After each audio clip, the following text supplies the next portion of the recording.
Salut à tous et à toutes, on se retrouve pour une nouvelle vidéo. Aujourd'hui, on va voir comment transférer des données d'une vue à une autre. Donc rien de bien compliqué dans cette vidéo, juste une petite chose qui peut être extrêmement utile. Je vais l'appeler transfer view 2, comme ceci.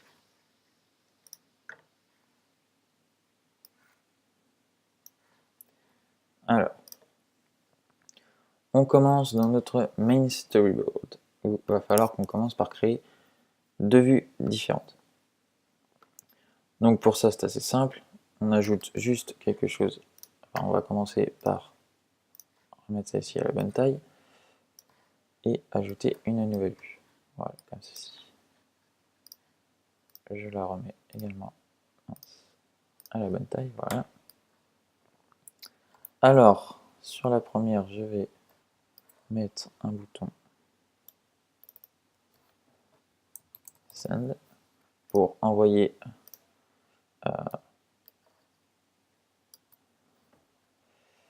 mes données à mon autre vue, et je vais tout simplement en fait glisser vous avez vu ce que j'ai fait, un contrôle, je glisse vers la nouvelle vue et je sélectionne Show, qui va me permettre de passer à la nouvelle vue, genre lorsque je clique sur ce bouton.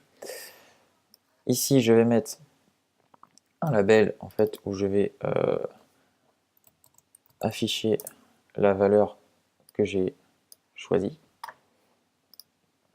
J'essaie de faire ça bien. Comme ceci. Je vais mettre un bouton de retour, tout simplement. Retour, hop, qui va me permettre de retourner à ma première vue. Je sélectionne Show également. Et ici, je vais mettre un truc, un champ nouveau. Donc, vous avez peut-être déjà vu ça, mais je sais que moi, je n'ai encore fait aucune vidéo là-dessus, qui est un champ TextField. Bon, rien de bien compliqué sur ce champ. En fait, lorsque vous appuyez dessus, il sort le clavier et vous pouvez tout simplement entrer une valeur qui va être assez utile pour, par exemple, peut-être envoyer la valeur. Donc en fait, c'est par ce biais qu'on va entrer la valeur à envoyer à l'autre vue. Donc on commence en déclarant tout ça. Donc je déclare mon bouton ici. Je vais le déclarer sous le nom de... Ah non, en fait non, j'ai même pas besoin de déclarer. Les boutons, ce bouton-là, en fait, je l'ai relié à l'autre vue, c'est-à-dire que je n'ai même pas besoin de le déclarer pour lui effectuer une action, c'est-à-dire que quand je vais appuyer dessus, il va automatiquement effectuer le show. Donc en fait, j'ai juste besoin de déclarer mon text field afin de récupérer la valeur que j'y ai entrée. J'ai un petit peu de mal à écrire. Voilà, comme ceci. Je le déclare en 8 text field. Voilà. Ensuite, je vais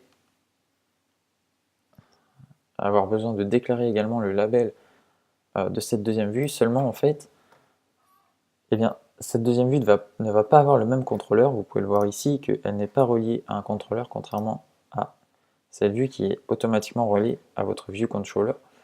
Celle-ci, elle n'est reliée à aucun contrôleur, et pour relier un nouveau contrôleur, je vais tout simplement créer un nouveau fichier de type Swift et que je vais appeler view2.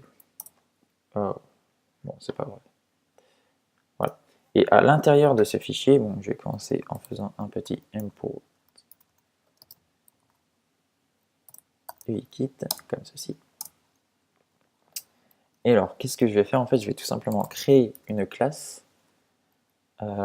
classe avec subclasse, comme ceci, que je vais nommer view2, et je vais importer le UI view. Oh là là, UI view controller, comme ceci. Voilà, je vais m'arrêter là. Hop. Voilà. Je vais retourner sur mon main storyboard. Ça serait bien qu'il s'actualise.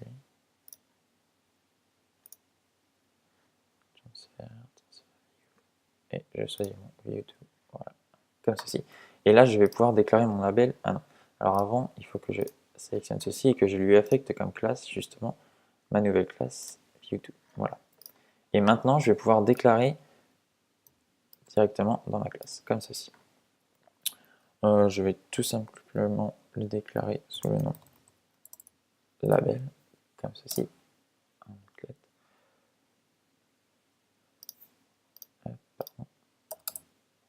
Mince. Alors, that's a new class connection.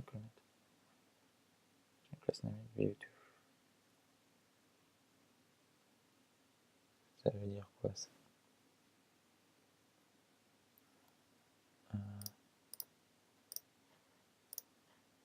Je suis pourtant bien connecté.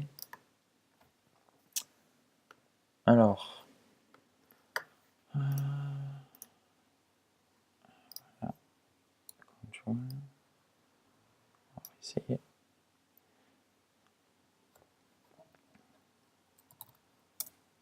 Voilà, bon, je ne sais pas ce qui s'est passé. Je pense qu'il y avait un problème certainement de conflit avec le nom que je vais donner, je ne sais pas.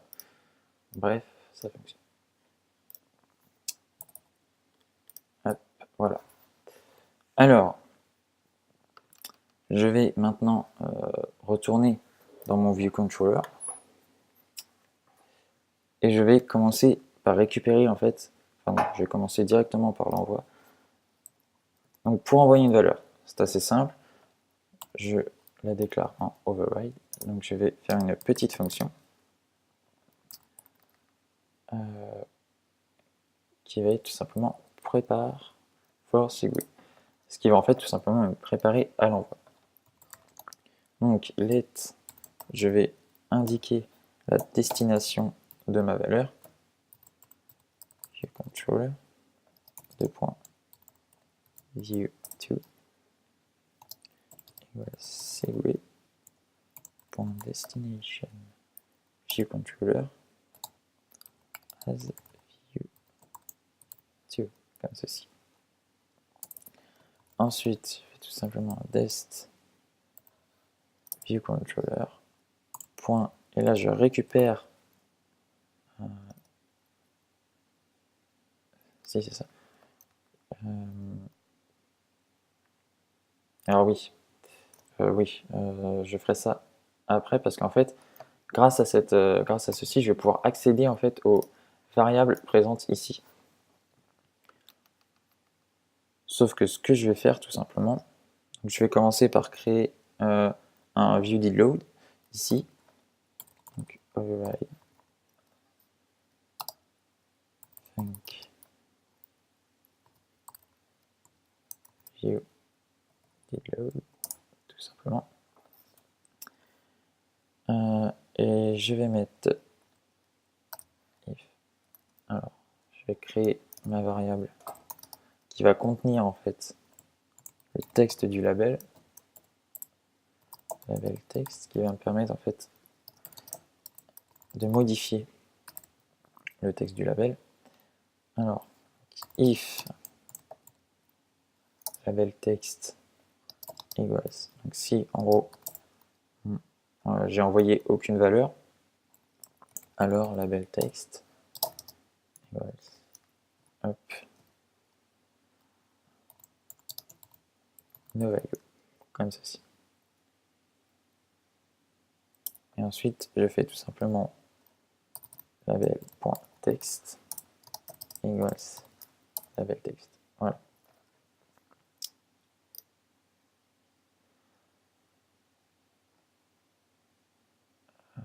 Alors, pardon, hop là, comme ceci. Alors, maintenant, je vais pouvoir en fait accéder directement donc, dans mon ViewController à cette variable. Donc, c'est-à-dire que je fais mon dest ViewController point ma variable et je vais pouvoir la modifier directement d'ici, en fait, égale text field. D'ailleurs, je vais me rendre compte que j'ai fait une boulette, mais c'est pas grave.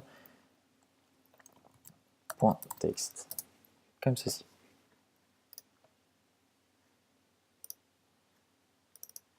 Voilà. Et on va tester tout ça et on va récapituler.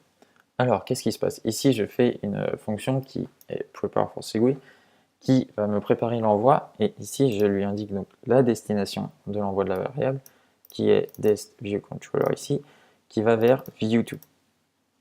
Ensuite, directement en destViewController, ensuite je peux accéder aux variables présentes dans mon View2 et j'accède donc à label texte et je lui affecte la valeur textfield.text.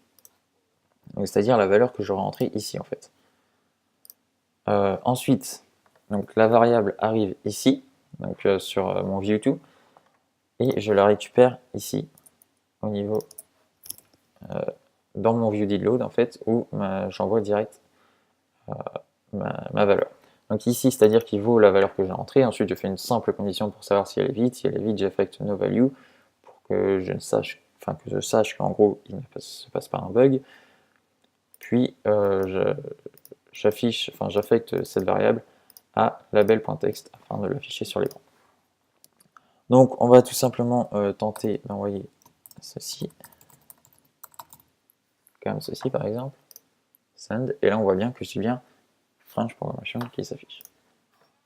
Et si j'en vois rien, alors j'ai noValue puisque je suis égal à rien.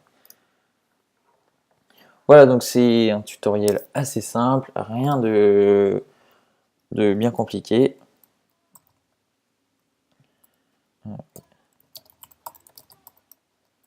N'oubliez pas d'aller voter pour la prochaine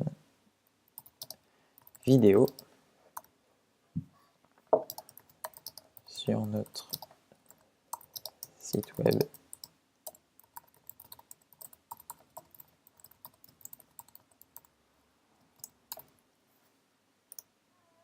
Ah, oui, bon. Enfin bref, voilà, notre tutoriel se termine. N'oubliez pas d'aller voter pour la prochaine vidéo. Laissez un petit j'aime, un petit commentaire, ça fait toujours plaisir. Ça coûte rien en plus, hein, ça ne vous coûte absolument rien. Et allez vous inscrire également sur notre site web pour pouvoir voter pour la prochaine vidéo. Bientôt peut-être voir du contenu exclusif. Et moi je vous dis à bientôt pour une prochaine vidéo.